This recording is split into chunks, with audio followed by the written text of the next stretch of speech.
Peace and blessings, everyone. I'm here with Dr. Milton Mills. And if you don't know him, you need to know him. He's spoken at Vegan Soul Fest a number of times and all types of fests. Last Thursday, I had a topic that we talked about, is dairy a trigger for asthma?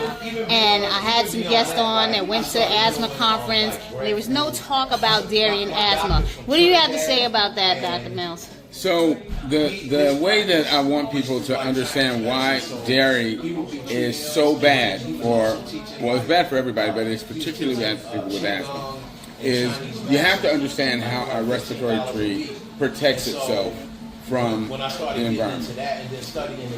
Our respiratory tree is lined with sputum. And it traps sputum, just sputum, a thin layer of mucus that traps dirt, bacteria, fungus. As we breathe in, it traps that stuff so it doesn't get down into our lungs. And the little cilia, the little hairs that line the respiratory tree, move that mucus up to the back of our throat, and sometimes we actually spit it out, or most of the time we swallow it without even thinking about it. But that's the way it keeps itself clean. Mucus, right? Well, when you think about it, when you're carrying your baby's lungs aren't working because you're doing all the breathing for the baby, right? But as soon as the baby's born and takes that first breath, its lungs have got to start producing mucus to protect itself.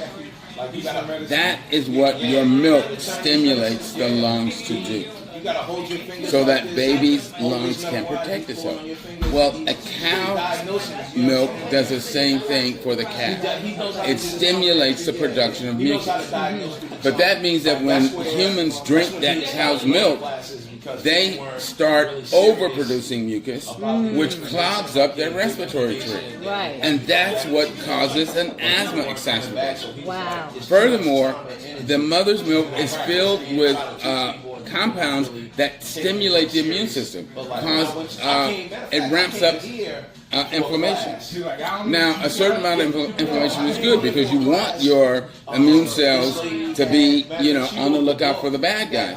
But again, if your immune system is already working normally and you start taking in extra inflammatory compounds, you cause them to overreact. Right. It's like giving police officers methamphetamine. I used to get this buildup. I don't know, it was calcium buildup that used to come up when I used to consume dairy. It's like this thing, and it was disgusting looking. You get. They're called oh gosh, what is that called? I don't get that anymore. It's disgusting. There's a word for them. They're what is it called? something lifts. Is that they from form dairy? in the back, in the fissures. in the fissures of your tonsils. I don't get that anymore. Something lifts. When I stopped drinking dairy, I didn't get that Exactly. ever again. Yeah. And then It's an my immune sinuses- response. Right. Okay. Yes. That was perfect. I appreciate you for sharing that. We're gonna put this out. Yeah, and so dairy does trigger it causes asthma. overproduction of mucus, clogs up not just your respiratory tree, but your sinuses too. Everything. And and then that excess mucus becomes a breeding ground for bacteria and all kinds of pathogens, and that's why people have all this inflammation going on. Where can people find more information about you and what you teach, Dr. Mills? They can go to my website, Dr. Milton Mills, plantbasednation.com. And there's lots and lots of information there. That's Dr. Milton Mills, plantbasednation.com.